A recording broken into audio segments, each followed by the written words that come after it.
Hey everyone, this is NJ, the host of the NJ podcast, and welcome back to another episode where we are aiming to share stories, tips, insights, and ideas from the most interesting people on earth. We don't care whether you're a poet or not, whether wajola or not. No, I'm kidding. Whether you're an author or not, whether you want to study LLB, whether you're a poet, whether it doesn't really matter, because we believe that everybody has got a very important story to share. And remember, the theme of the podcast is success is the progressive realization of a worthy ideal. That means you're going after what you've always wanted to go after because that's aligned with your highest values. And that's the only way for you to live a truly inspired and fulfilled life. And on the show today, we set this up quite a while back, né? Quite a while ago. We got plugged in. That's what I'm saying. We got plugged in. Yeah, we got plugged in. Yes. So I've got Karabo Digasho on the show. And she is currently 21 years young. And she's 21 years young. Yo. I feel ancient. My gray hairs. She's 21 years young and she's a student pursuing her degree in LLB at the University of South Africa, which is UNISA. So, and she is an author, a Femtor. She's an actress. She's a poet, royal poet of Chief Macingwane II. I need to know about that. I need to know about that. Does it give tenders? No. Okay. And then she's an entrepreneur. She's a peer educator. She is a woman advocate. She's a motivational speaker and a master of ceremonies. She was born, bred, butted in Tembisa, 1632. Great people come from Tembisa. I know another person that came from Tembisa. Now, of course, it's Skumba. I'm trying to get Skumba on the show as well. Yeah. And we've got Shimza, and then now we've got you. Now and we've got Palmudi ideas. You see. Yeah. Thanks for the plug, my man. Thank you for the plug. And in the back there, we've got KB the plug, and we've also got your sister here as well. And you guys can also jump in if you have questions too, and also fact check. You must fact check. If you come among, you must say, because we deal with the truth, the whole truth, and nothing else but the truth. So help me God. Wow. You know, you're a lawyer. Definitely. All right, welcome to the show, Karabo. It's a pleasure to have you. Yeah. More than welcome. Good. So outside of what it is that you do, because I'm like very interested and intrigued because you're 21 years young. Amen. And you have got so many things under your belt. You seem to have a strong sense of direction based on the things that you are chasing. So can you just give us how is it that you got to the point where you've got such a good clarity of like purpose as such a 21 years young? How do you get there? Oh my goodness. I don't even know, because in most cases, everything that I do comes out of my abilities. Yeah. So if I get to discover that I'm good at something, I go for it. So hence so many things that I'm doing, it's because I'm good at them. So that's how it came about. All right. So then you've got your book here. Yeah, Look at that. Book here. Oh, she's got an anthology of poems. Look at that. Even me, I want. So Thank you. Women Talk, Tears and Tissues. So Petunia, you didn't tell me about that one. So this is so tell us about this book. What is it? An anthology of poems? Is it your own personal story? What is happening in this book here? This book is an infiltration of my personal story, but I didn't write it directly. So hence the name of the book, Women Talk, Tears and Tissues. Yeah. So I was raised, or I come from a background that has most women, that is dominated by women. Okay. So I've come to realize that most of them have issues, a lot of issues actually, and they use tissues to wipe those issues. They normally don't talk. Yeah. So as a result, this book is not just a compilation of poems, but as well as my life story is here. A women empowerment, in actual fact, is also here. So hence, Women Talk, Tears and Tissues. So what are these issues that they're busy wiping away with their tears? I mean, with their with tissues not dealing with? Like, what are some of the burning issues that the women are facing in your own experience? Okay, I would say comparison. Let me just give a practical example. Sure. So when I was growing up, there was a comparison between my brother and I. Okay. And then, for example, let's say we are walking into the store. And when we are walking into the store, there's an aisle for boys' toys and an aisle for girls' toys. Sure. So whenever I get to choose toys, I'd go for dolls, mops, these domesticated toys. Sure. And then my brother would go for guns, trucks, As so is me usual. being a poet, me being an artist, I'm like, Haibo, Lana, something is not right. Yeah. Why am I taught to be a housewife? Why should I not explore my capabilities? Whereas my brother, if you're buying a gun, it means go out and hustle. If you're buying a car, they mean explore the world. Yeah. And when I was comparing the prices, I'm like, I feel like I'm not worthy because my toys worth less than my brother's toys. Really? So it's a thing of comparison. Those are the issues that birth the challenges that women face today when it comes to masculinity, women being inferior next to men and whatnot, and also entering male-dominated businesses. There's so much going on when it comes to women in terms of business, in terms of relationships, in terms of life in general. So hence I'm saying women talk tears and tissues. Sure. I mean, like with the comparison, I thought it was comparison amongst women, not necessarily a comparison with that men. That is also an issue. Yeah. Women comparing women. They're saying, oh, Karabo is light-skinned, Karabo is beautiful, Karabo this, Karabo that. And then that one be like, oh, but she's a little bit fat. Those kind of comparisons. So we need to shut them down. That's very toxic. Y'all need to stop that. toxic You get that? You get that? You got to stop that. Y'all need to stop that. You need to stop that. Yes. Yeah. Okay. So like from a personal level, because you've written about some of these issues. What are the issues that you've experienced yourself that you've written about? I think virginity. Oh, wow. Yes. We went there. That one is very dear to my heart. Yeah. It is also on the book that we must value women's virginity. So in this society Do you mean that we shouldn't or we should? We should value a woman's virginity. Yes. Good. So in my book, when I was emphasizing this topic or subtopic, if I should say. Sure. In this society right now, a girl child like me is believed not to be a virgin. Okay. Because of the social media trends. You see, man, So, and there's also this stigma of saying a girl who's not a virgin is not worthy. Yeah. Why? The question is why? So you mean if now I decide, oh my goodness, I'm old enough, I can award this guy with my virginity, I love him, and I see myself going far with him, then I'm not worthy. Yeah. And then now it takes us back to this biblical verse, sex before marriage is a sin. Yeah. So wabona hore they are contradicting diloze. So yeah, hence I'm saying those kind of issues. So because from a male perspective, thank you. It's unfortunate, but this is how it is. All right, I'm quote it how it is. If a man goes around, he's considered a hero. He's considered a stud. He's considered strong. He's considered desirable. I don't know why that's just a societal standard. I personally don't believe that, but that's just what society seems to be perpetuating now. Yeah. Whereas a female does the same thing. She's a slut. She's dirty. She's loose. She's not quote unquote worthy.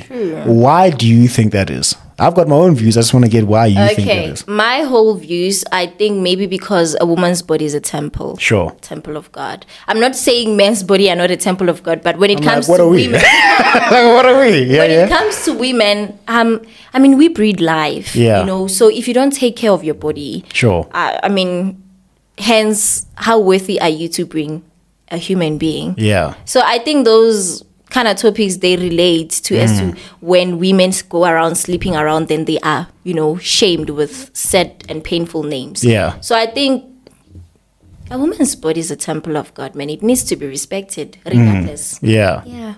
So then, but some people might kill you for that statement, right? I know. Yeah. And I'm quite aware of it, and I'm not even afraid to be corrected. If I am wrong, please do correct me. Yeah, I don't necessarily think that you're wrong, but it's just like it's an unfortunate standard. I don't know if it's an unfortunate standard, but it's just how people generally treat the world. Because I was reading somewhere. This is the third book I'm writing. It's called Father of Man. How do we build better men? Y'all need to pray for me. Father of Man. Father of Man. Yeah. Okay. Yeah. So I was busy thinking about this entire thing of why the double standard. Why the quote unquote double standard? Why if a man goes out and sleeps with loads of women and impregnates loads of women, he's considered a stud, versus a woman, if she is guilty of the same behavior, her value goes down. And I think it goes down to two things. It's survival value, one, and then there's procreation value. Sure. Survival value means, as a guy, as if I marry Unjabulo, is he going to be able to take care of me? Is he going to be able to take care of my kids? If I have kids with him. So I need to survive. That's the female perspective. This is looking at a biological level. Yeah, true. Biological level. And then from a female perspective, they look at Karabo, they like, has she got all the nice voluptuous features?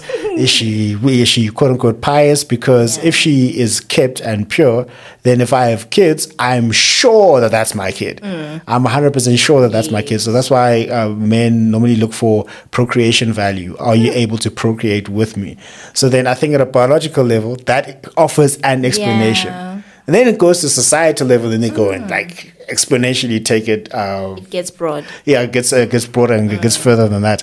I'm still researching that to see how true it is. Dig deeper into the enormity of this concept. Yeah, because it is quite bad. So I'm like, have you been? What are those things that you've taken a stand for that you got killed for? When I say killed for, they were like, no, Karabo, we don't agree with you here. Like, this is no, you're wrong here. I normally don't engage in debates. You don't engage in debates? Yes. But you're an LLB student. I know. Like life in general. Okay.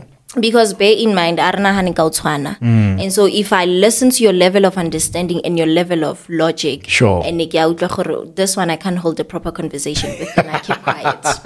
So I wouldn't necessarily say there are some of the things that I took a stand for and almost got killed for. But if maybe I assume I was in a situation, it would be oh, okay. Yeah. Because when people look at me, they see this lady who goes around. Like, the body features, sometimes they are a disadvantage, more especially Corona Banyan, because they think, does this and this and this and that. And some of us, we are just geniuses who are knowledgeable, who just want who just happen to look good. Hustling. Yeah. So it does not mean then I need to take advantage of that and go around this man and that man and that man and that man. So most people, when they look at me, so hence I'm saying, if I was Zulu, bengizovele ngiphume nje ngiyitshitshe liphelele babone nje ngenzelwa leso zinto ngifakwa lezi zinto enizigcokayo. Oh man, I need that. And you go to functions and sleepovers and all that. I didn't know it was a huge thing.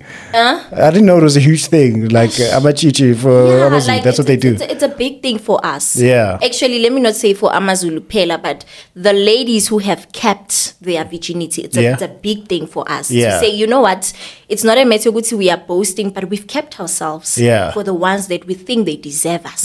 And we've kept ourselves not because because we feel like we are still young. We are still young. We are not skipping stages. We're not skipping stages. I'm still a child. Sometimes you need to fly before you walk. What do we... Just fly. Just go. Fly before you walk. Yeah, fly before you walk. Let's try it out. Let's see. And what about those? Like I know there's some people in the school of thought that do not believe.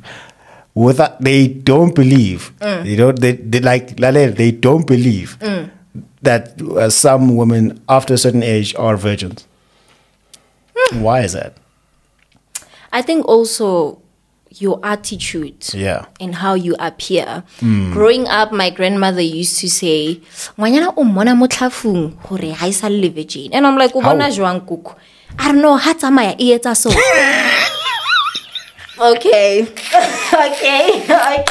Like, what do you call that? I don't know. I don't want to say it's superstition, but they know better. Right? They know better. So hence I'm saying your attitude, how you appear, how you behave, it says a lot. Yeah, 100%. And then we have Abantaba Papayo Njingo Karabo. So because Papa, are you going to say I'm not a virgin? What do you mean, Papa? Mean like extroverted? There's this Papa of being a jolly person, a bubbly person. Yeah. I don't mind meeting you for the first time and feeling we start talking, but in a constructive manner. I normally don't get overboard. Yeah. But when my spirit and my energy matches with you, then we can hold down quite a deep conversation. Hence I'm saying pap. Because someone who's not really extroverted, magafigenda will just keep quiet and analyze everyone. Yeah. Like, okay. But not me. Okay. So then do you go to parties? Do you go to festivals? No. You don't do that? My parties and festivals are seminars. That's my kind of fun. Really, that's like good. sitting down, taking out my diary, listening to whoever's facilitating the program. Sure. Yeah, PowerPoint presentations. That's my type of fun. That's my type of fun. Yeah. So you're a textbook classic nerd. You're a nerd. You are a nerd. I'm not a nerd. I'm a bookworm. What's the difference? Okay, a nerd is someone deemed like more geniusly. I get to be if I make sense. No, I don't get it. How? Okay, can you explain it wrong? That's so too maybe. I get a high school. And they say they're nerds. Yeah. If I take this thing out, am I a nerd? No. Basically. That's what they're saying. So everyone who's wearing glasses, Barakengi is a nerd. I'm Yeah. not a nerd. I'm a bookworm. I love reading. You love reading books. Okay. So what is a nerd? If you're a bookworm, what is a nerd?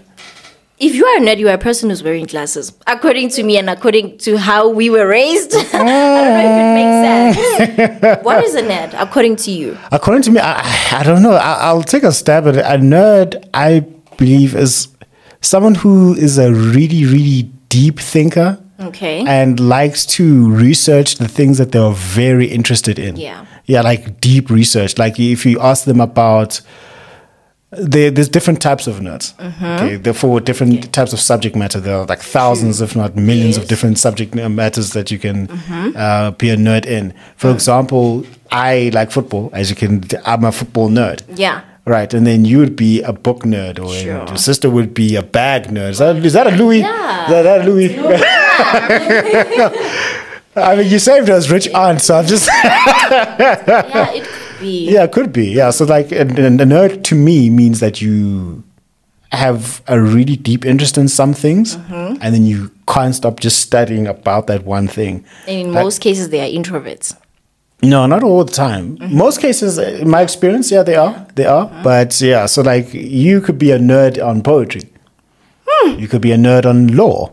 I can imagine. You can be a nerd in music. That guy over there. You can be. You can be that. Yeah. So I mean, like that's a bit. Your grandmother's assertion is quite weird here. How she just can look at someone and say, "I no." Yeah. No, not anymore. She's not like anymore. that, eh? Yeah. No. Okay. So why did you decide to be a lawyer? A lawyer, ne? Yeah. Like I'm saying, or a liar. Let's call it what it is.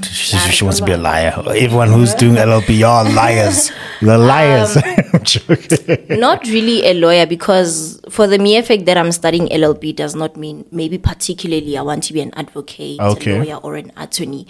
I can be a legal advisor. Sure. I can be a magistrate. I can be anything. Sure. Within the sector of law. Yeah.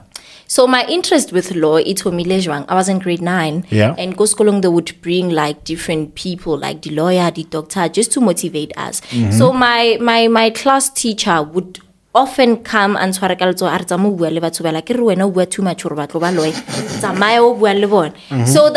when I fell in love with law. And I think another thing that made me fall really, really deeply with law is that most of the females in my family, they've been convicted.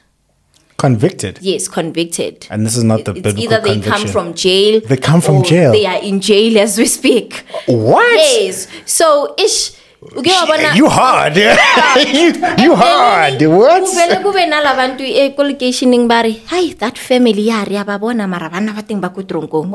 So you feel the need to wipe off that shame. Okay. Study law. Okay. But the intentions were pure, because in the process I ended up falling in love with the law. Okay. Yeah. So at first it was a thing of rubbing off the shame. Yeah. But as I study law, I'm like, oh, this is cool. This is cool. So you're a different version of Batman. That's what it is. Like you are a different version. No, think about it. Think about Batman. I love Batman. Batman's parents died, and then he said, "I don't want the world to suffer like I did, so I want to become Batman. So I want to save everyone. I'm going to try to save everyone." So then now you're like, "Yo, my fam come from the hood. they come from inside. Now I want to make sure that I at least get that form of redemption." Yeah. For my family. For your family. Jeez, like that's wild. That's wild.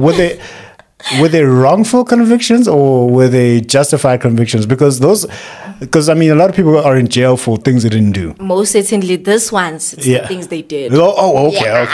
It's the things they did. Because I mean, I heard a story of a guy. And he's in jail for being at the wrong place at the wrong time.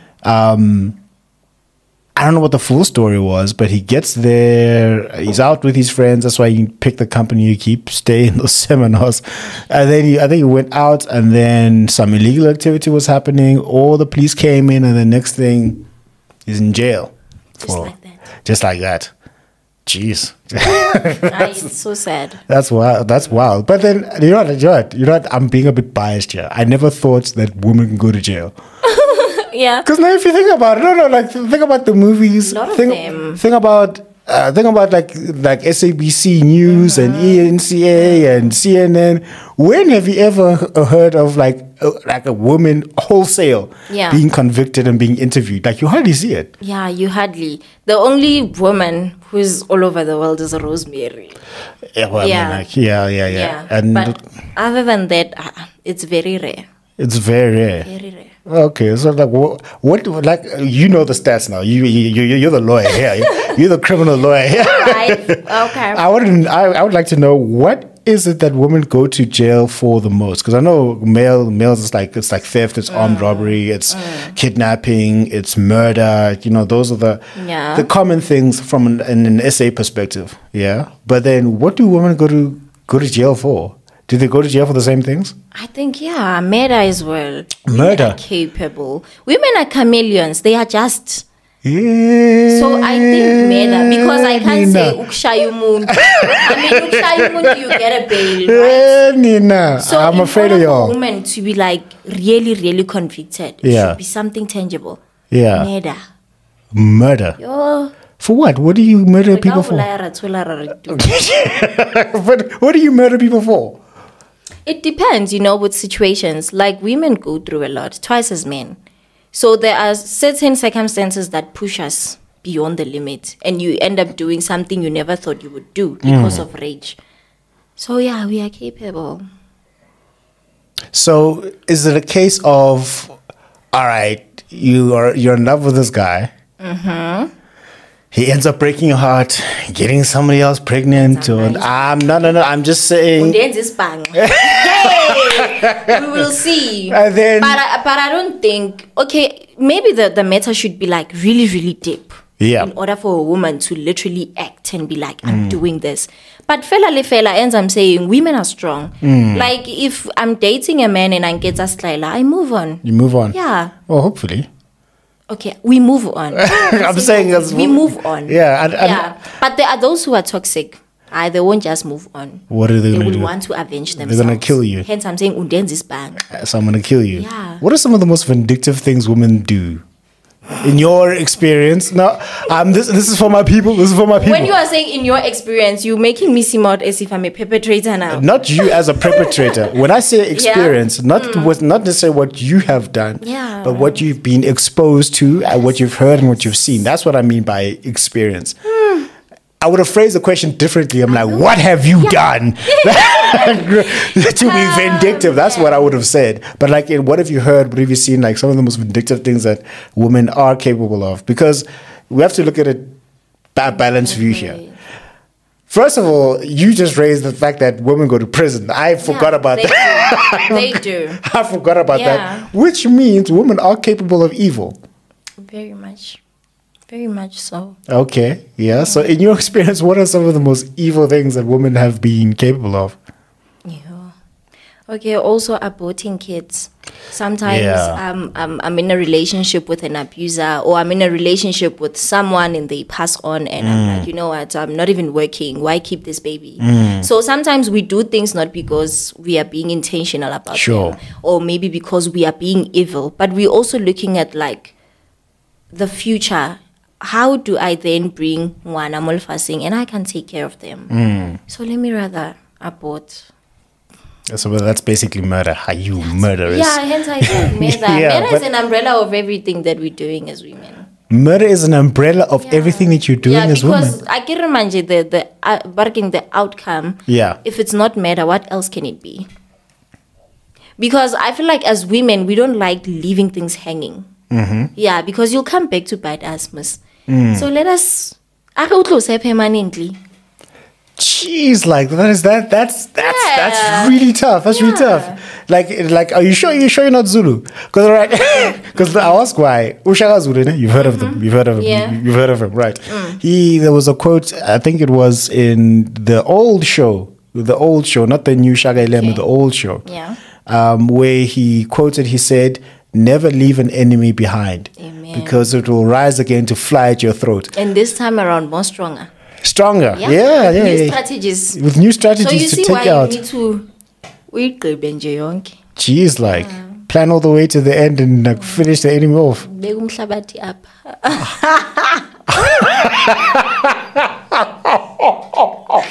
Wow, ladies and gentlemen, I'm not messing with you.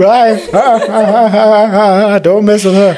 Yeah, guys, don't give me DMs and asking me if she's in a relationship or not, because I don't know if you want it. I mean, like, you know what I mean? Just imagine. Jeez, like that's really harsh. I mean, so you talked about some of those evil things women can do, and it's murder is one of the biggest ones. Yeah. Jeez. But I think also gossiping, jealousy. Yeah. Hence, I'm saying murder is an umbrella, and then Yeah. Because if I see Mpumi excelling, who is she to excel like that? That's jealousy. And then jealousy, it emanated from comparison, where I am, where she is. We were talking about in the beginning. Yeah. So it's smaller particles of jealousy, gossip, comparison. And then you start being like, okay, and then you get closer to Mpumi, of course. Sure. And then when you get closer to Mpumi like that, you see Mpumi is not giving you attention. Maybe Mpumi has outgrown me. Yeah. We were friends, but now we no longer align. Yeah. And I'm like, and then what do? Like, you go get a... Okay, maybe it's this thing of bad-mouthing her. So hence I'm saying, these things, they emanate from each other. Yeah, and it's more like they are feeding each other. It's a seed, and it grows, wild. Yeah, because I mean, if we look at it from a Christian perspective, this man, Jesus, came and made things a lot harder for people to be good people. He made it a lot harder, because now we think murder is like, I'm going to take a knife and stab you in the heart, or stab you in the eye, or cut your head off, stuff like that. And then he comes and says that if you gossip about another person and you slander another person, you're a murderer. Yeah. Yo. So you see why I'm saying murder is an umbrella. Murder is an umbrella. Yeah.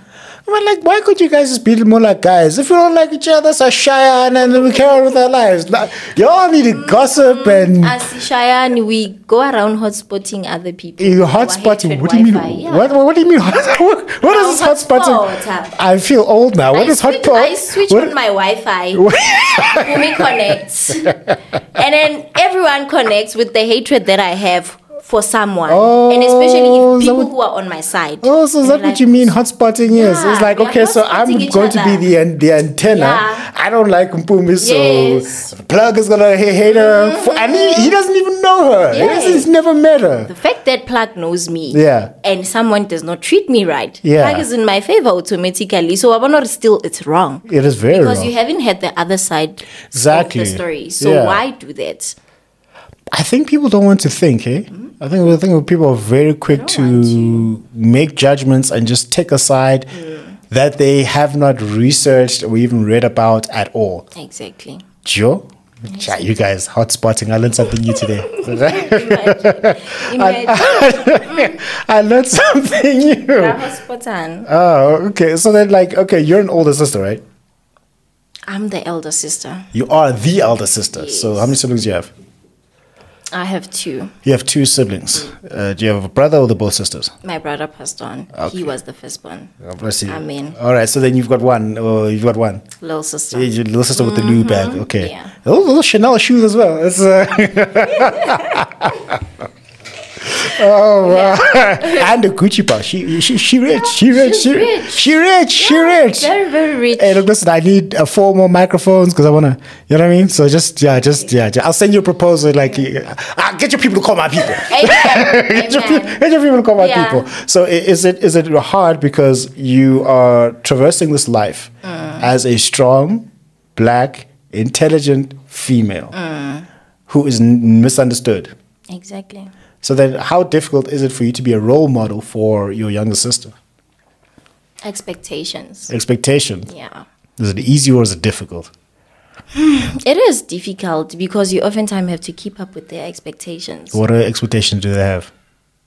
She's our big sister. She's capable. Yeah. You can do mhlulayo.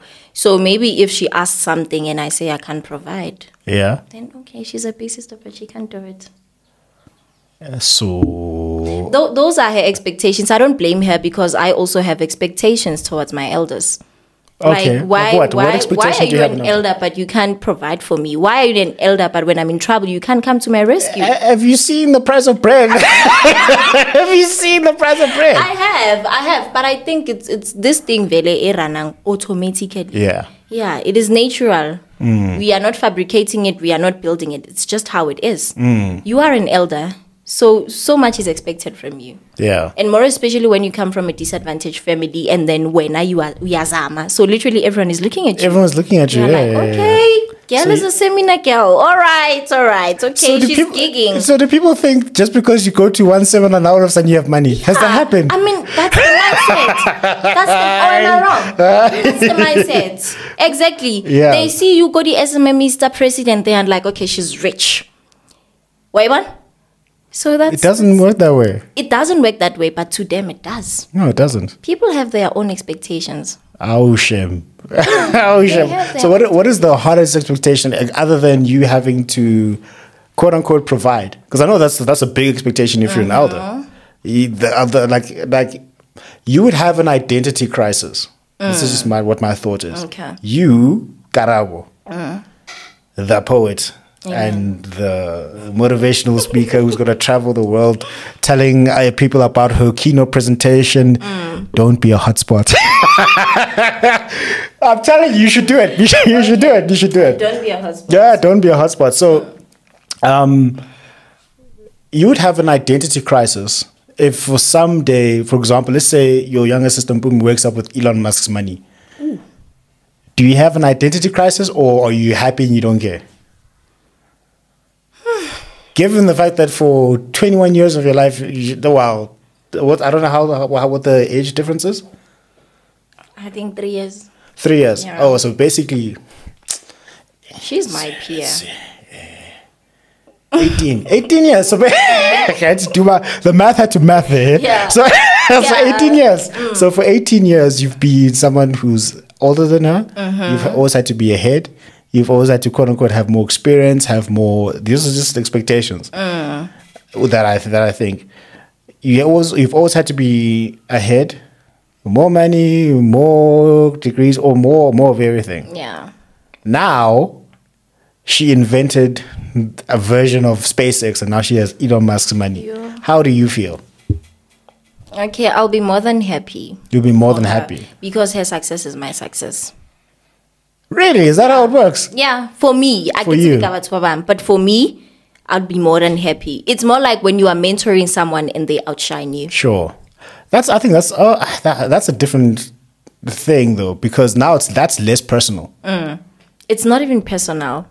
No, like mentoring someone. Yes. That's not as personal as your Family your baby sister. No lie, you've called a baby sister before. Am I lying? Hey, I ain't lying. Yeah. You've called a baby sister before. Now a baby sister can buy South Africa now.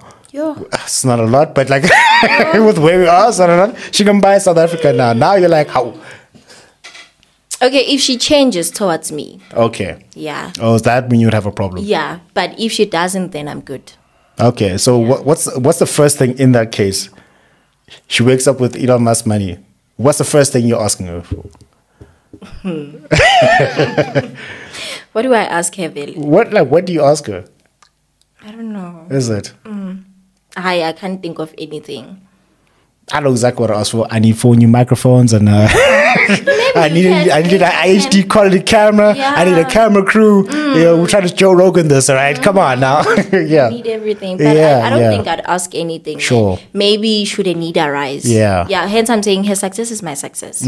So then if she okay, so how's your guys' relationship now? And what would warrant it changing? Like you're like, no.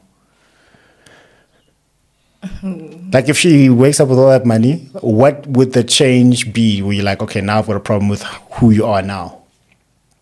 Overspending. Overspending. Number one, yes. Yes, you have money, but don't overspend it. Rather invest. But she has Elon Musk's money. She has money. yes, she has money.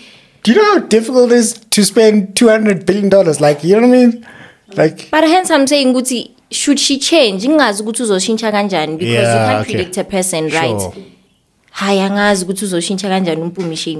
But if it's something that's out of line, okay, I'll definitely have to address it. Sure. Asali, you have money, but yeah, but like no, come okay, maybe humanity. Yeah. If she changes the humanity, she looks down on people, then we address that one. Oh, okay. We need to address that one, no matter how rich you can be. No, okay. Okay, all right, cool. So here's a question. So we've talked about women murdering people. Why do you keep on emphasizing that one? Because it's so novel to me. Because I hardly think about it. I honest to God, I hardly think about it. Or I tend to forget that it is a reality. Sure. When I say murdering, I'm not just talking about killing, like assassinating people's character and everything. So for you are in the legal profession because you wanted to at least wipe the slate clean from your family that had been convicted for things that they did. Sure. Now, in a scenario where you've got a family member that you know enough, right? They commit, I don't know what, the hijacking or whatever the case is, a hijacking, and you've got evidence to convict them, but they're a very close family member. What do you do? I wouldn't. Okay, I have evidence, ne? You know they did it. Yeah. You've got the evidence. You can turn them in. It means that they go to jail for life. Now, you're in the legal profession, by the way. You get up swearing oaths and all that stuff. I'm trying to understand the conflict of interest because it's not an easy thing. It's not an easy thing. It's never easy, but integrity plays a role. So I'll have to do the right thing. Because remember my intentions to start with. Yeah. I'm wiping off the shame. Yeah. So if you are bringing us the shame, then go do, guys, not like you are dead. We will come visit you. We will come visit you. And there's family day, Mus. So we will come. There's family day, so we will come in prison. Come in prison? Yeah, we'll come visit you. There's no ways you gonna convict me. Now, bear in mind, if I fail to convict one of my own, and then how does the community trust me? They don't. They can't trust you. Exactly. You killed someone. No, that you killed someone. It's just like we know that Karabo could have.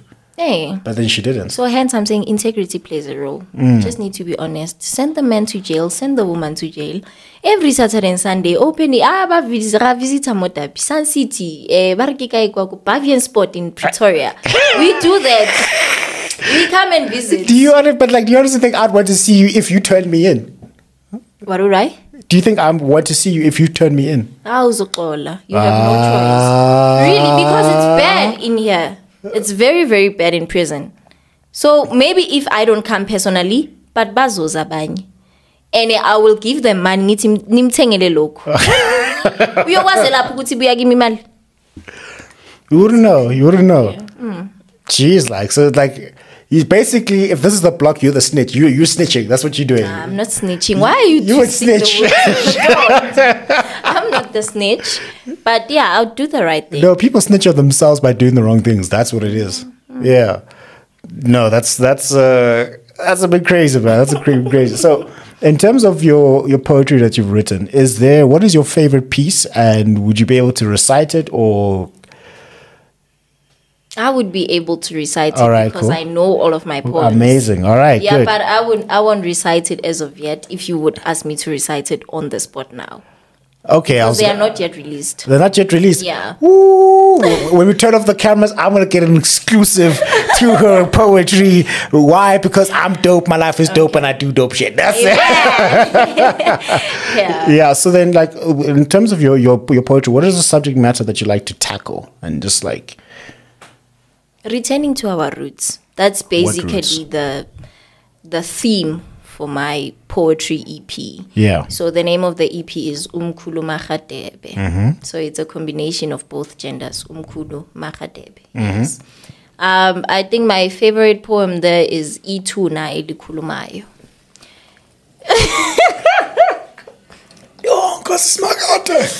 Yeah. For those of you who need a translation, that is a grave that speaks. Yes. Wow. Oftentimes when a person ashona and they don't have a tombstone, you'd hear saying umuntu yagodola, meaning you have to get them a tombstone. Yeah. Sometimes you go to church, more especially ZCC preferably, or maybe you get visions or dreams. And then personally, that person comes to you and say 1, 2, 3, 1, 2, 3. You need to act on them. And by the way, I'm not ready to get into like the religious topic. And sure. Because this is what I believe in. Yeah, that's fine. That's fine. Yeah, this is what I believe in, but I stand to be corrected as well. Yeah. So basically, I'm encouraging, more especially the youth, to not forget where they come from. Because as much as the world is getting modernized, we are advancing technologically, we still need to go back to our roots. I mean, technology is malovolo. Hey. Smartphone, tell him. This and that. Nalo, yeah. Basasifuna lenko, basasifuna. And then mabaqeda bafake nama emoji wenko. That's it. You know, we need that process from the gate.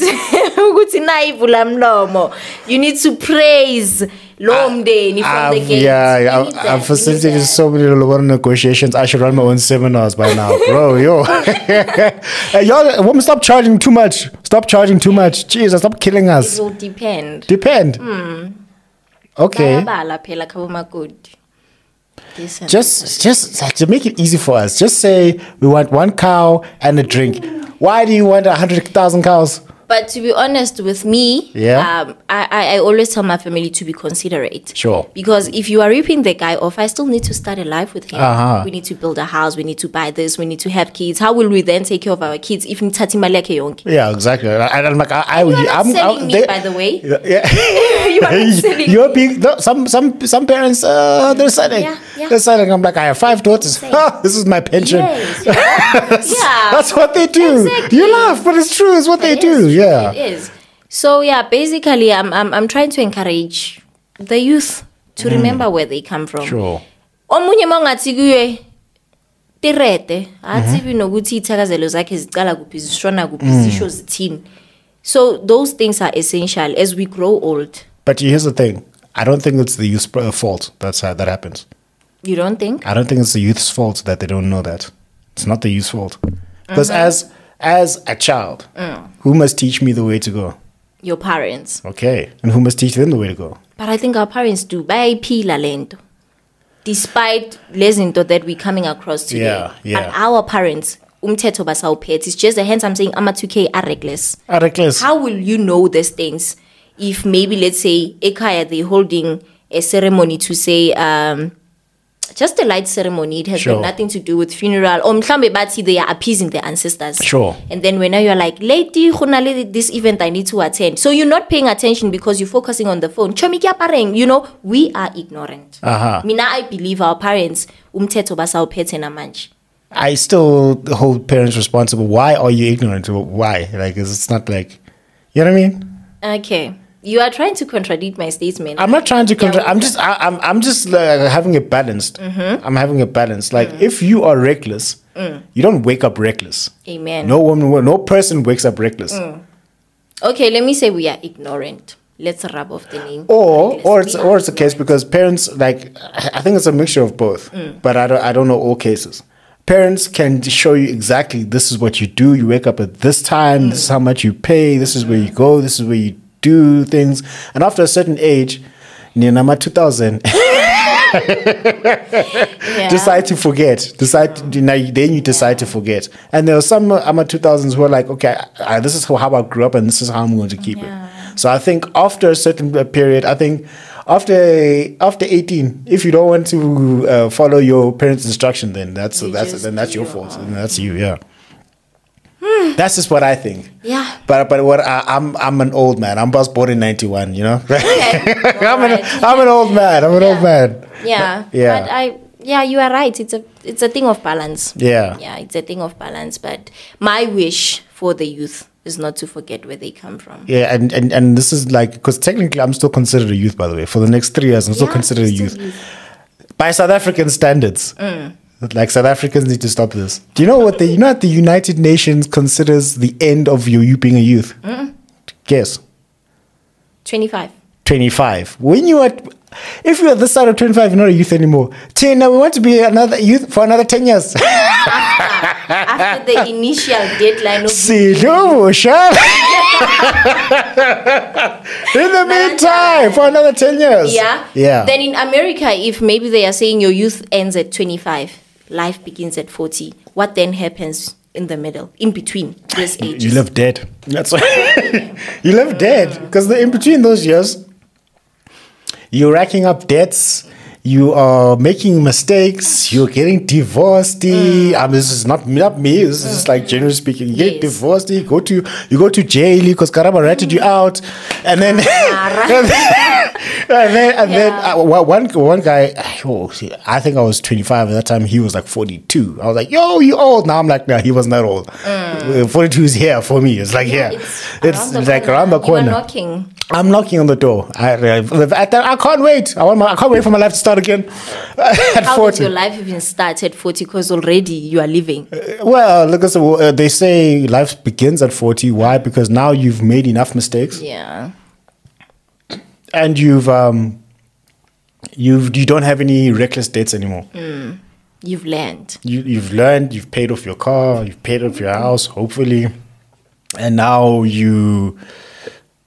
I still stand to be corrected. I need to do you guys know who a lot of people over the age of 40 who can tell me why life begins again at 40? But I think that's what the whole thing is. Yeah. So I think that's why life begins at 40 for them. So you're saying that you want the youth to go back to their roots. Yeah. So can you just clarify exactly what the roots are? Your identity. Yeah. Okay, we are modernizing ourselves and we are forgetting. You know, you look at how we dress, you look at how we're modernizing our hair, putting on eyeliner. It's more like we are artificializing ourselves. Sure. And then we forget how beautiful we are naturally. Yeah. I'm not against women who put makeup. I do put makeup when I get the chance, but let us not forget our identity. Sure. Because at the end of the day, that's exactly where we run when we have troubles. Things are not going well. You go back home. You're losing cases. You're not getting married. I'm making it a personal example. Like you're losing cases. You go back home. Yeah, and you kneel down. Keep his name. Get lunch. So only when it gets rough. That's the thing. Yeah. So you see, it's more like you don't need to pray when you're coming across difficulties. Sure. You must also praise God when you're having a good time. So even when you are having a good time, go back and say, how, Papanzi, what you guys do. You do that. You thank them. Go back home. Go back home. Go back home. Give back, man. Give back the man. Give back. Give back. Okay, not that. That's not what you're talking about. Okay. Yeah.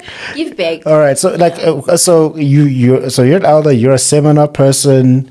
Clearly you're rich because you're a seminar person. Even though you just go to one, you're still a rich person. Okay. The question is, have you come across this thing, man? Like this thing by It's called black tax. Have you come across black tax, and how do you deal with that? Yo. Well, she's got Louis on, so maybe. I'm saying yo. What is yo? Yo. Yo? What does yo mean? It's how I live every day. It's how you live every day. Okay, so for the audience, in your experience, what is black tax? I think parents who want to live their dreams through you. Okay. That's black tax for me. More especially when they see that you are capable. Sure. They are child. They want to explore what they never got a chance to explore while they still had time in their time. Okay. Yeah. But in most cases, when people think of black tax, they think of finance. Can they also black tax emotionally, spiritually? You are being taxed by your parents. How are you taxed emotionally? Because we know the money part. Spiritually, yes. Yeah. Okay, let's say you were not. You are not from a prayerful family. Sure. So you are being taxed spiritually. You are being deprived the freedom that comes with being a child of God or with being spiritually free. Yeah. And then emotionally, there are certain things that our parents say to us and they don't come back to say, I'm sorry. So that's black tax as well. So hence I'm saying, oftentimes when people think of black tax, the first thing that comes to mind is money. Yeah. Only to realize, physically as well. Yeah. Emotionally, mentally, spiritually. Yeah. We are Mars. So black tax is very, very broad as well. Yeah. I thought it was just money. No, it's not money. Because not only money. Yeah, I mean, let's say for instance, you are the firstborn. You have siblings. Your mom is not working. You are working. Literally, you are being taxed left, right, and center. Sure. You need to take care of your siblings. Yeah, my older brother knows that very well. And then also, the reason why I'm saying emotionally, now you start to sit down and meditate and be like, okay, I'm doing things for people. What about me? Yeah. And whenever you think of doing for yourself, you feel bad. Yeah. That's not good. Come on.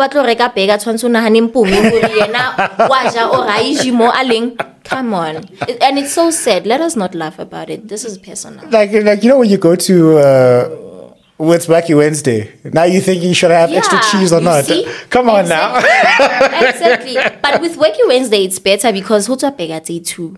So Hakija one, I return home, li A1 from boom. Why ba?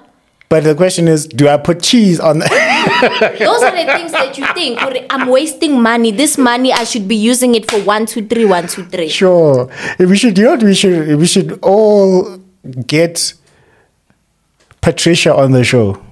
You know who Patricia is? Who's Patricia? That's Trevor Noah's mom. Okay. So I read his biography. Yo, Trevor, bro. Like, I know you're touring. Can you just come to the show? I'm a big fan. You know what I mean? I've supported you since Day Walker. The first one. So his mom said, son, I don't want you to take any money that you make and give it back to me. No. Because I don't want you to suffer from black tax. Yeah. I want you to be free. I want you to start at a higher level.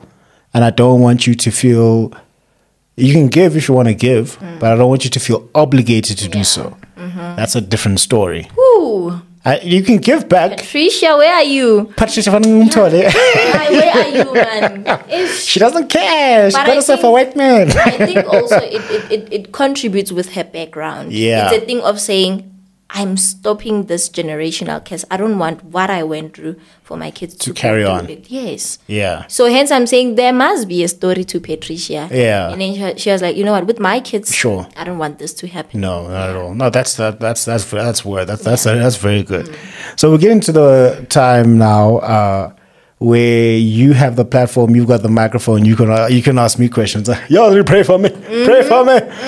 You can ask me questions pretty much about anything. If I don't have the answer, I'm going to say, listen, I don't have the answer, but we'll ask Uzuma maybe. He's got the answer. No, I'm kidding. Yeah. How did you come about the concept of being a YouTuber? A YouTuber. Yeah. So, look, listen, I don't necessarily consider myself a YouTuber. I consider myself more of a conversationalist. So when I say I like to learn from people. from all kinds of people, because there's only certain types of education that I can get from a university, from like books and research and reading and writing and teaching. That all of those things are great, but the oldest form of learning is through listening, through talking, and through sharing stories. True. And getting other people's perspectives. The YouTube, the audio, all of that is just, it's a medium. It's just a way of facilitating the conversation. That's what it is. So the only reason it's on YouTube is that other people can go see it and watch it if they're interested. And it's also for me to keep a record, to be like, oh gosh, the conversation I had with Karabo. Women can matter too. So what would she say about that? So I can go refer to it. And then also it's also a way of sharing knowledge. Because I think you're saying you want us to go back to our roots. Now, I think here's the problem. Like, I'm not going to flex, but I'll flex. No. So I grew up in a 2-parent household where my dad, very educated man, ancestral belief, African spirituality. There's nothing you could tell him. That the end. Maslava sahlava, that's it. All right. Yeah. Whether you like it or not. Now my mom, churchgoer, and my grandfather was a Christian minister as well. So then we went to church all the time. And when I say all the time, I mean all the time. All the time. And then for me, I fall in line with the Christian belief a lot more because it resonates with me the most. But best believe my dad would say, hey, So then my thing is, how do I make sense of the two for myself? Because they're very, very strong personalities. My mom and dad, my dad's now passed away, my mom's still alive. Very, very, very strong personalities. Very, very strong beliefs. So then now, you don't know, do you stay here or this, or, you know what I mean? So there is that tug of war. So I'm doing a doctorate, right, to figure out what is the interplay between the two and what is the conclusion that I'm going to reach. And I'm talking about the original Christianity. This Christianity, Bushiri, who's Pastor Doom? All of those guys who are twisting scripture so they can get money from you. I'm not talking about that. I'm talking about the original Christians and African spirituality. Now, here's the problem. This is where it ties into why all the conversations I'm having are on YouTube or on Spotify, wherever. Christianity is very well documented. There's 235 translations of the Bible. There's loads of sermons and commentaries and traditions. There's the original Bible, all things that you can refer back to. So then if I say thou shalt not kill, you're going to be like, where's that from? Where do you read? I'm like, it's here. It's been around for all these years. African spirituality, where's our documentation? And and then now the problem is you will tell one version of the story, she will tell one version of the story, he'll tell a version of the story, I'll tell a version of the story. Now I'm like, who's right? According to experiences. But then now the problem with the human memory is that it's very bad. Our memories are very bad. So if it's not written down and it's not passed on, you don't know if what your father did was right or wrong. But he just went according to the time. And because I know can be a very slippery slope. Because my dad will do something, find out that it's the wrong thing, and then now you must go fix it. And then you go fix it the wrong way. And then now her daughter must go fix it later on down the line. So I'm like, where does it end? So that's why I think I'm not a YouTuber. I'm a conversationalist. The only reason it's on YouTube is I can refer back to it and start documenting it because, like they say, if it ain't on the gram, it didn't happen. If it's not written down, it didn't happen. So that's why I like being a conversationalist. I love talking to people. I love learning to people from all races, creeds, backgrounds, religious types. I mean, you're an AMA 2000, and then next week I'll have someone who's from 1956 or 1958. You know what I mean? So because everyone has got a story to share. So that's why I like to consider myself a nerd for conversations. And then Father of a Man. It's a book you're busy with. Father of Man. Father of Man. The most difficult book I've ever written in my life. You just open the second drawer. At the bottom. Bottom one. Yeah, you will see it there. Ooh. This is just the poster. Rich. This is the what? It looks rich. Rich with what? Yeah. So then this. Oh yeah. so this is the concept art, right? The concept cover, right? Thank you. So okay. That's a picture of me when I was still a yellow bone in 3 years and 10 months. I don't know what happened, KB. I don't. What happened, man? Where did my likeness go? Ninali jealous. whoever it was that did this to me, Ninali jealous. Yeah. So are you done writing, or are you still writing? At the point where I'm just documenting my father's stories. And then we're releasing it this year. So Father of Man. What happened is that I started this in 2019. And my aim is to publish a book every 2.5 years. So the first book was published 2017. The next one was published at the end of 2019. I'm like 2021 I should be done, right? Yeah. I also thought I had that trend as well. But with me, I think I wanted to release every year. Yeah, but that's the thing. But that's the thing about the creative process. The creative process doesn't care about your timelines. The creative process cares about its timelines. Yes. So I was like, I'm going to, and I'm a method writer. What that means is that I'll research a topic, write about something, and then apply it so that I have experienced what I just wrote about. Okay.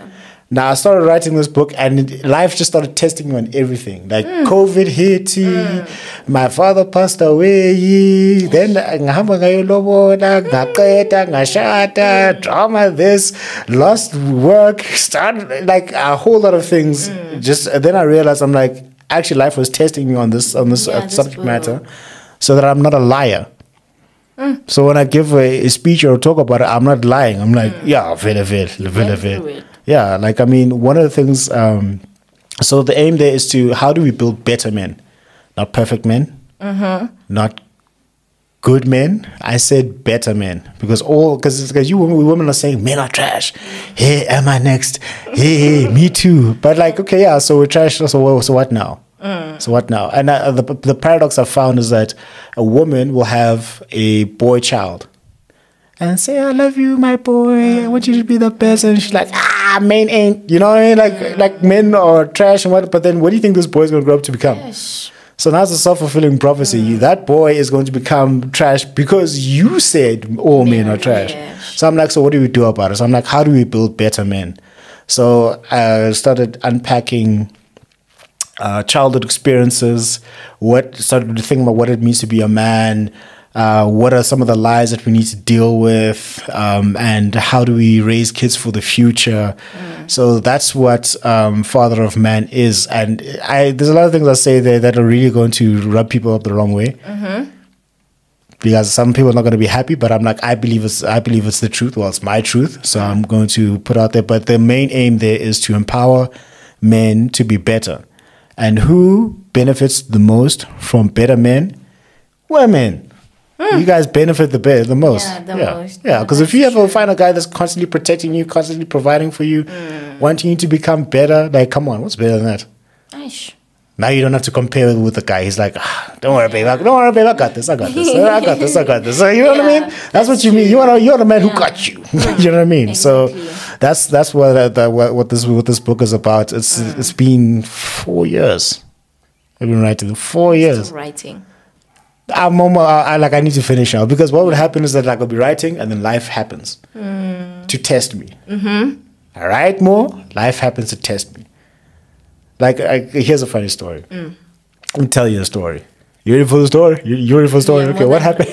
What happened is that I went to go sell a laptop in Pretoria last year. In the same week, I was writing that men go through a lot.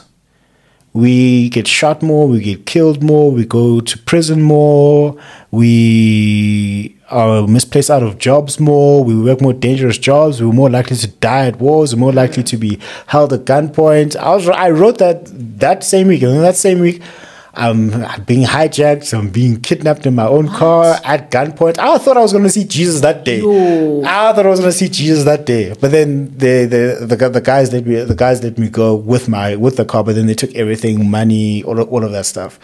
So then I get back. I had to go to some more therapy. I was already going through therapy already. And I had to go through some more therapy. Then I'm like, I'm actually in South Africa now. Like I'm here. Like, feels like it. Like now I know. Like now I know. And then when I was reporting the cases to the police, they're like, "Oh, this happens." I'm like, "Hey, this happens." And then they'll tell me even more horrifying horror stories. I'm like, "Yo, you shouldn't have told me that, bro. I don't want to know that. I really don't want to know that."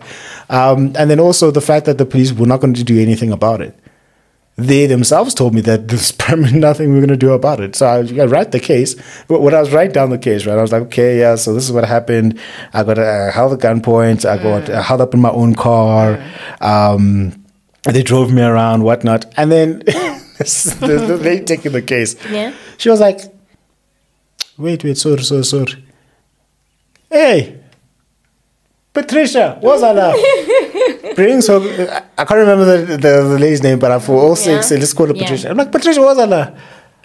Listen to the story. So I tell the story again, and she's like, no, man, this is the same thing that happened to you as a police officer with her husband in the car, and they took her gun. I'm like, wow. Like, wow. So then, like, I think that's what's been happening with the book. It's just been testing me every single point of the way. I'm like, nah, I'm ready. I'm done being tested, Lord. You're done. Sing right, man. Just finish this book. I just finished it. I'm like, yeah. So then, yeah. So then, I'm have to sell 1 million of these. After all I've been through, I almost died. To replace everything and more. Yeah. So that's why I'm on the journey for this book. Yeah. No, that's lovely. And how much will it be if you're selling it? We're looking at the standard price. So this and the audiobook. So 250 Rand. Because, South Africa. Reasonable. Yeah. South Africa people, like, don't be selling books for 7,000 Rand. Like, this is not on Julio. Like, what are you doing? No, standard price 250. 250, and also there's 200 for the audiobook as well. That's and like millions of people need this book. Millions of people need this book. So that's why I'm gonna go on a crusade. As if I almost died for this book. Clearly, I almost did. I almost did. No, thank you so much. All right, cool. So I think we've come to the conclusion of our conversation with Karabo. Or Karabo. I don't know. How do you want me to say it? The rich auntie. The rich auntie. She's a poet, a Femtor, LLB student, and she's going to go and do great things and go out and change the world. If there is anything like a last parting shots that you want for the audience, and Machita, don't ask me for my numbers work. Ngobang now. Ang now. For when? Yeah. Any last parting shots? Please follow me, guys. Yes. Where can people follow you on? Yeah? On Instagram and TikTok. I don't have Facebook. So it's literally Karabo Digasho everywhere. Yeah. Also, I'm launching my poetry musical EP. Yeah. October. Yeah. So please RSVP too. RSVP, guys. No, 100%. We'll put all the stuff in the show notes and on social media. Wholesome and I'll appreciate the support. No, 100%. Yeah. Don't you want to give people your numbers? No, I'm joking. No. They'll send a DM. They'll slide into the DMs. Yeah, they'll slide into the DMs. To my DMs. All right, cool. All right, guys. Thank you very much. Remember that's been our time with Karabo. And guys, remember that success is a progressive realization of a worthy ideal. That means you're going after what you've always wanted to go after because it's aligned with your highest values. And that is the only way to live a truly fulfilled and successful life. And I will see you on the next episode. Thank you. Yes.